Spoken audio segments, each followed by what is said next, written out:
Hey guys, welcome to cook with Gowthi. இன்றைக்கி வந்து பார்த்தீங்கன்னா லஞ்ச் பாக்ஸ் ரெசிபி தக்காளி சாதம் எப்படி பண்ணலாம்ட்டு பார்க்கலாம். அதுக்கு ஒரு கடாய் எடுத்துக்கோங்க. தேவையான அளவு எண்ணெய் விட்டுக்கோங்க.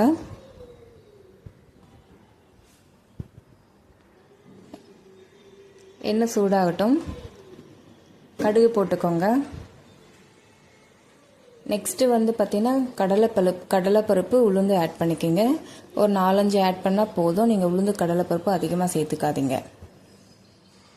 நெக்ஸ்ட்டு நம்ம கட் பண்ணி வச்சுருக்க பெரிய வெங்காயம் வந்து பொடியாக கட் பண்ணி வச்சுருக்கோம், அதை சேர்த்துக்கோங்க. அதோடு பச்சை மிளகாய் ஆட் பண்ணிக்கோங்க, கருவேப்பிலை ஆட் பண்ணிக்கோங்க.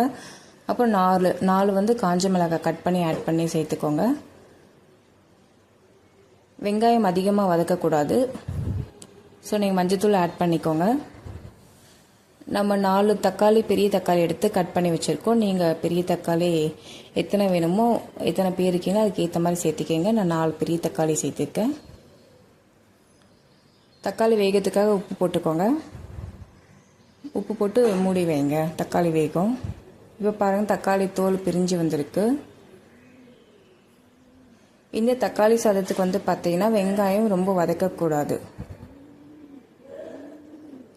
இப்போ பாருங்கள், தக்காளி கொஞ்சம் குழஞ்சி வெந்திருக்கு. இந்த சமயத்தில் பார்த்தீங்கன்னா 1/4 டீஸ்பூன் மிளகாய் தூள் ஆட் பண்ணிக்கோங்க. அதே மாதிரி இந்த தக்காளி சாதத்துக்கு ஓவராக காரம் இருக்கக்கூடாது. காரம் கொஞ்சம் கம்மியாக இருந்தால் தான் இந்த தக்காளி டேஸ்டெல்லாம் நல்லா தெரியும். புளிப்பு ஸ்வீட்னஸ் கொஞ்சம் தெரியும். அதனால காரம் அதிகமாக சேர்த்துக்காதீங்க. இப்போ தண்ணி விட்டு மூடி போட்டு நல்லா வேக வைங்க. இந்த தக்காளி எண்ணெய் பிரிஞ்சு வர வரைக்கும்.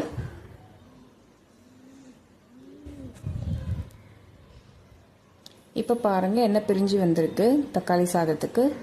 இப்போ நம்ம எடுத்து வச்சுருக்க சுடுசோறு வந்து பார்த்திங்கன்னா இதில் சேர்த்தி அப்படியே கலந்து விடுங்க.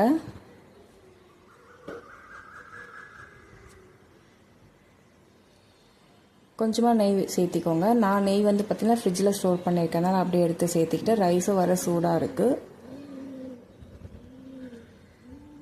பாருங்கள். நீங்கள் ரைஸ் சேர்க்கும்போது வந்து பார்த்திங்கன்னா ஸ்டவ் வந்து சிம்மில் வச்சுக்கோங்க. ரைஸில் கலந்து விட்டதுக்கப்புறம் ஆஃப் பண்ணிவிட்டு கொத்தமல்லி தூவி விட்டுக்கோங்க. பாருங்கள், கலர் எப்படி அட்டகாசமாக வந்திருக்கு. நம்ம எந்த கலருமே சேர்க்கல, நேச்சுரலான கலர் தான் இது. நேச்சுரல் டொமேட்டோ கலரும் லைட்டாக அந்த வரமிளகாய் தூள் மட்டும்தான் சேர்த்தோம், வேறு எதுவுமே சேர்க்கல. இது கூட மசாலா கிசாலா எதுவுமே கிடையாது. சிம்பிளாக வீட்லேயே வந்து பண்ணலாம்.